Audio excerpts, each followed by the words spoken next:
Hi friends, Nandini ಕಿಚನ್ಗೆ ಸ್ವಾಗತ. ಇವತ್ತು ನಾನು ಹಸಿ ಅವರೆಕಾಳು ಮತ್ತು ಮನೆಯಲ್ಲೇ ಇರುವಂಥ ತರಕಾರಿಗಳನ್ನ ಬಳಸಿ ಒಂದು ಅದ್ಭುತವಾದ ಕೂಟ್ ಮಾಡೋದು ಹೇಗೆ ಅಂತ ನಾನು ತೋರಿಸ್ಕೊಡ್ತೀನಿ. ಬನ್ನಿ.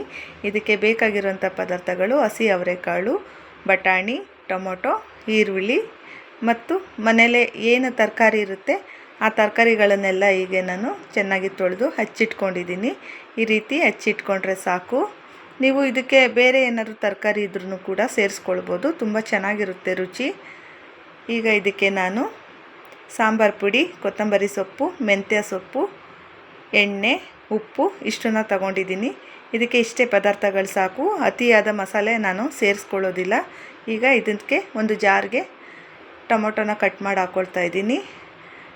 ಸಾಂಬಾರು ಪುಡಿನ ಸೇರಿಸ್ಕೊಳ್ತೀನಿ. ನಿಮಗೆ ಖಾರ ಎಷ್ಟು ಬೇಕು ನೋಡ್ಕೊಂಡು ಹಾಕ್ಕೊಳ್ಳಿ. ಇದಕ್ಕೆ 4 ಬ್ಯಾಡಗೆ ಮೆಣಸಿನ್ಕಾಯಿ ಸೇರಿಸ್ಕೊಂಡು ಈ ರೀತಿ ನುಣ್ಣಗೆ ರುಬ್ಕೊಂಡಿದ್ದೀನಿ. ಈಗ ನಾನೀಗ ಒಂದು ಕುಕ್ಕರ್ನ ಬಿಸಿ ಮಾಡ್ಕೊಂಡಿದ್ದೀನಿ. ಇದಕ್ಕೆ 100 ಗ್ರಾಮ್ ಎಣ್ಣೆನ ಸೇರಿಸ್ಕೊಳ್ತಾ ಇದ್ದೀನಿ. 2 ಈರುಳ್ಳಿ ಕಟ್ ಮಾಡಿರೋದನ್ನ ನಾನು ಇದಕ್ಕೆ ಸೇರಿಸ್ಕೊಳ್ತಾ ಇದ್ದೀನಿ.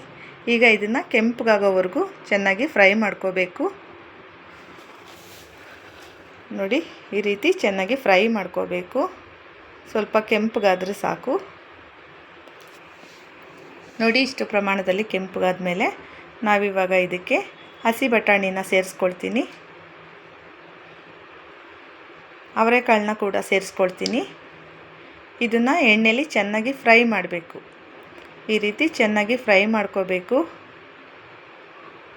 ನೋಡಿ, ಹಸಿ ವಾಸನೆ ಹೋಗೋವರೆಗೂ ಈ ರೀತಿ ಚೆನ್ನಾಗಿ ಫ್ರೈ ಮಾಡಿಕೊಂಡ್ರೆ ನಿಮಗೆ ಕೂಟು ತುಂಬ ಚೆನ್ನಾಗಿ ರುಚಿಯಾಗಿ ಕೊಡುತ್ತೆ. ಇದಕ್ಕೆ ಮೆಂತ್ಯ ಸೊಪ್ಪನ್ನ ಕೂಡ ಸೇರಿಸ್ಕೊಳ್ತಾ ಇದ್ದೀನಿ. ನೋಡಿ, ಮೆಂತ್ಯ ಸೊಪ್ಪನ್ನ ಕೂಡ ಈ ರೀತಿ ಫ್ರೈ ಮಾಡ್ಕೋಬೇಕು.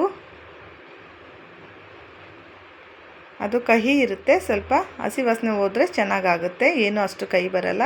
ಇದಕ್ಕೆ ನಾನು ಒಂದೊಂದಾಗಿ ತರಕಾರಿಗಳನ್ನ ಕೂಡ ಸೇರಿಸ್ಕೊಳ್ತಾ ಇದ್ದೀನಿ.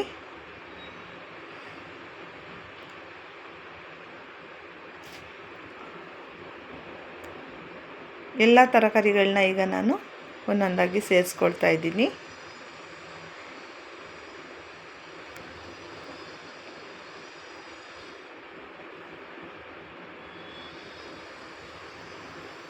ಕೊತ್ತಂಬರಿ ಸೊಪ್ಪನ್ನು ಕೂಡ ಈಗಲೇ ನಾನು ಸೇರಿಸ್ಕೊಳ್ತೀನಿ. ಎಲ್ಲ ಸೇರಿಸ್ಕೊಂಡ್ಮೇಲೆ ಈ ರೀತಿ ಒಂದು ಸಲ ಮಿಕ್ಸ್ ಮಾಡ್ಕೋಬೇಕು. ಅದನ್ನು ತರಕಾರಿನೂ ಕೂಡ ಚೆನ್ನಾಗಿ ಈ ರೀತಿ ಸ್ವಲ್ಪ ಫ್ರೈ ಮಾಡ್ಕೋಬೇಕು. ಇದಕ್ಕೆ ನಾನು ಈಗ ರುಚಿಗೆ ತಕ್ಕಷ್ಟು ಉಪ್ಪನ್ನು ಸೇರಿಸ್ಕೊಳ್ತೀನಿ.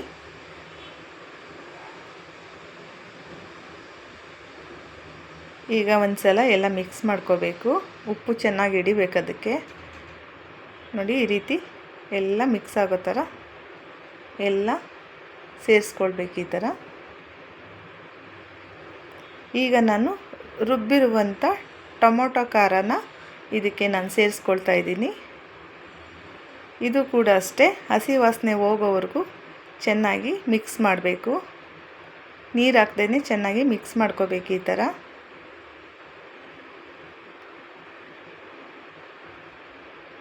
ಎಲ್ಲ ಕಡೆಗೂ ಅದು ಮಸಾಲೆ ಹಿಡಿಯೋ ಥರ ನೀವು ಮಿಕ್ಸ್ ಮಾಡಿಕೊಂಡ್ರೆ ಸಾಕು. ನೋಡಿ, ಈ ರೀತಿ ಚೆನ್ನಾಗಿ ತಿರುಗಿಸ್ಕೊಳ್ಬೇಕಾಗುತ್ತೆ ಒಂದು ಸಲ. ಈ ರೀತಿ ಮಾಡಿಕೊಂಡ್ರೆ ಸಾಕು. ಇದನ್ನು ಈಗ 5 ನಿಮಿಷ ಬಿಡ್ತೀನಿ. ನೋಡಿ, ಈಗ ಸ್ವಲ್ಪ ಅದು ಹಸಿ ವಾಸನೆ ಹೋಗಿದೆ ಈ ಥರ. ಈಗ ನಾವು ನೀರನ್ನ ಅಳತೆಗೆ ಎಷ್ಟು ಬೇಕೋ ಅಷ್ಟು ಸೇರಿಸ್ಕೊಳ್ಬೇಕು. ಇದಕ್ಕೆ ಜಾಸ್ತಿ ನೀರು ಹಾಕೋ ಅವಶ್ಯಕತೆ ಇಲ್ಲ. ಇದು ಯಾವಾಗಲೂ ಗಟ್ಟಿ ಇದ್ದರೆ ತುಂಬ ಚೆನ್ನಾಗಿರುತ್ತೆ. ಇಷ್ಟಿದ್ರೆ ಸಾಕು. ನೀವು ಅನ್ನಕ್ಕೆ, ಚಪಾತಿಗೆ, ಮುದ್ದೆಗೆ ಯಾವುದಕ್ಕೆ ಬೇಕಾದರೂ ಯೂಸ್ ಮಾಡ್ಬೋದು. ಈಗ ಇದನ್ನು ನಾನು ಕುಕ್ಕರ್ ಲಿಡ್ನ ಮುಚ್ಚಿಬಿಟ್ಟು 1 ವಿಷಲ್ ಬರೋವರೆಗೂ ನಾನು ಕೂಗಿಸ್ಕೊಳ್ತೀನಿ. ನೋಡಿ, ಈಗ 1 ವಿಷಲ್ ಬಂದಿದೆ. ಇದು ತಣ್ಣಗಾದ್ಮೇಲೆ ಕುಕ್ಕರ್ನ ಓಪನ್ ಮಾಡಿದ್ರೆ ನೋಡಿ, ಅದ್ಭುತವಾದ ಅವರೆಕಾಳು ಮತ್ತು ತರಕಾರಿ ಕೂಟು ರೆಡಿಯಾಗಿದೆ. ನೀವು ಕೂಡ ಒಂದು ಸಲ ಮನೇಲಿ ಟ್ರೈ ಮಾಡಿ, ತುಂಬ ಇಷ್ಟಪಡ್ತೀರಾ. ಇದಕ್ಕೆ ಯಾವುದೇ ಥರದ ತೆಂಗಿನಕಾಯಿ ಮಸಾಲೆ ಪದಾರ್ಥಗಳು ನಾನು ಹಾಕಿಲ್ಲ. ನೀವು ಒಂದು ಸಲ ಟ್ರೈ ಮಾಡಿದ್ರೆ ಇದು ತುಂಬ ಚೆನ್ನಾಗಿರುತ್ತೆ. ನೋಡಿ, ಎಷ್ಟು ಚೆನ್ನಾಗಿ ಬಂದಿದೆ. ನೀವು ಕೂಡ ಮನೇಲಿ ಮಾಡ್ಕೊಳ್ಳಿ. ಪರೋಟ, ಇಡ್ಲಿ, ಚಪಾತಿ, ದೋಸೆ, ಅನ್ನ ಯಾವುದಕ್ಕಾದ್ರೂ ತುಂಬ ಚೆನ್ನಾಗಿರುತ್ತೆ ರುಚಿ. ನಿಮಗೆ ಈ ವಿಡಿಯೋ ಇಷ್ಟ ಆದರೆ ಲೈಕ್ ಮಾಡಿ, ಶೇರ್ ಮಾಡಿ, ಕಮೆಂಟ್ ಮಾಡಿ, ಸಬ್ಸ್ಕ್ರೈಬ್ ಮಾಡೋದನ್ನು ಮರಿಬೇಡಿ. ನನ್ನ ಚಾನಲ್ನ ಇಷ್ಟೊತ್ತು ನೋಡಿದ್ದಕ್ಕೆ ಥ್ಯಾಂಕ್ ಯು ಸೋ ಮಚ್.